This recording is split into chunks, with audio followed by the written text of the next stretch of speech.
बर्बाद कर गई जिंदगी वो प्यार के नाम पे, बेवफाई मिली हमें वफा के नाम पे।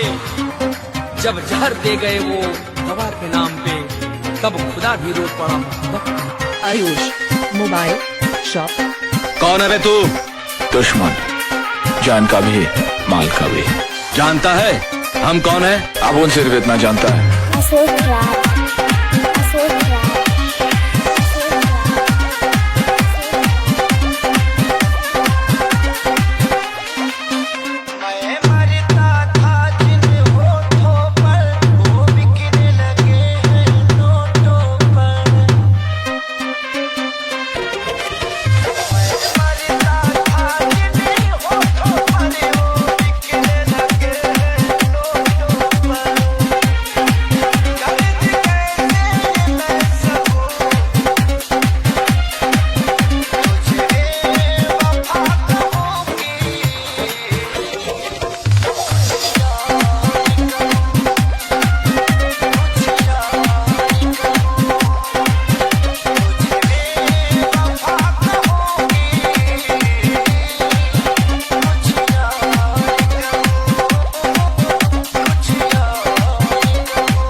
Raj.